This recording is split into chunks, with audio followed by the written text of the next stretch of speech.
It's Brian Preston, the Money Guy. All right, so this next question is from Catherine. Catherine says, my partner and I are working for 25%, but currently we're only saving 18% into retirement. So she obviously knows we say you ought to save 25%, but she's at 18. We want to buy a house in a few years.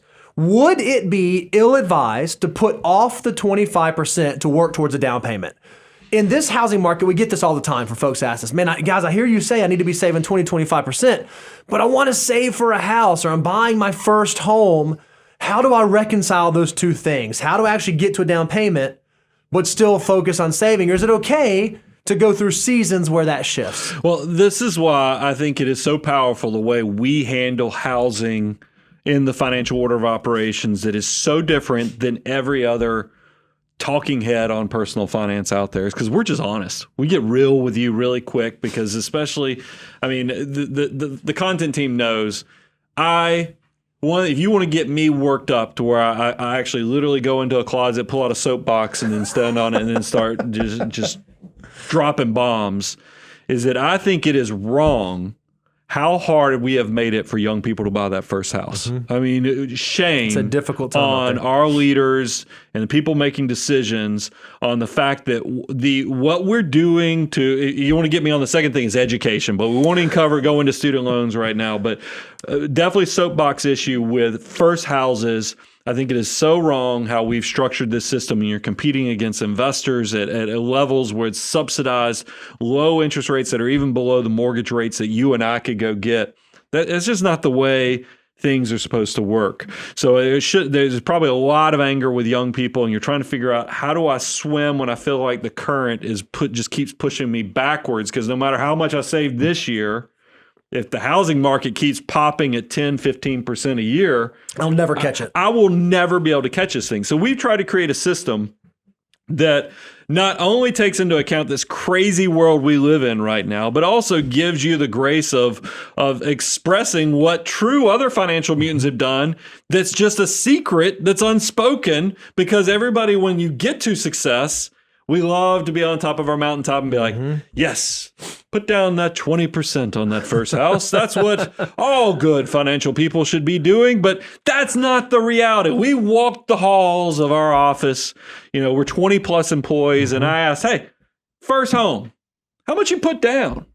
And guess what we found out? The majority, it's actually a very small minority, said 20%. The majority said something like 3%, said 5% on their first home. Now, that's not your second home. That's not when you take your first starter home and you're ready to upgrade. I'm going to tell you, that's when you get to sit on top of your mountain and go, yes, 20%, please. But for your first home, we give you the grace of 3 to 5%. And where that works into the financial order of operations is, step one is you just got to have enough to have your deductibles covered. That's just trying to keep your financial life out of the ditch. Fast forward through steps 2, 3, you get to step 4, which is your emergency reserves. We know that's going to fall somewhere between 3 to 6 months.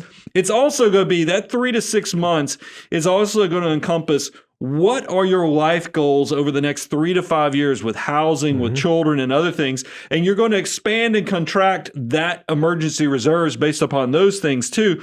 So yes, maybe you don't go from 18 to 25% yet. Maybe you are trying to figure out you got your 18% going, but you're going to use the grace of that 3% down payment to work that through your emergency reserves. So when you do find that perfect house that's not picked up by BlackRock or some other big commercial investor, you will be able to get it, and through that grace of the 3% down payment, and then you can be on the path to building your wealth and letting your army of dollar bills build for you. I think for financial mutants and high achievers, we're naturally so goal driven and so motivated. We get frustrated when we're not marching 1,000 miles per hour straight ahead. But there are going to be times in life where maybe you have to like take a pause, or you have to kind of take a little detour. Brian, you started a number of businesses, and when you started your very first business, you've told me you weren't saving 25% while doing that. You were building up cash, preparing to be able to leave the workforce, start your own business. That's okay. I know folks, when they plan on starting a family or buying a house, they can't still do that 20 to 25%. It's okay to take a step back. The true sign of a financial mutant is someone who recognizes, okay, it's okay for me to do that, And then once I do that, once I make that decision, once I get whatever that thing is in place, I work as hard as I can to get back to that 25%. And that's okay. That's okay. I think we're often way too hard on ourselves that, oh man, I got to figure out how to do it all right. That's not the way that your financial life works. You just have to be able to rebound quickly. So you just said something, and I promise I won't go on too much of a sidebar, but writing this book, and I know the book's working, guys. I know, believe me, every time I bring it up, I'm like, I'm going to open up Pandora's box. But there's a chapter where I talk about missed opportunities, and there were a few years I didn't max out the Roth IRA. Yep. And this ties in because I was doing the businesses and other things, and I think the housing could fall into this.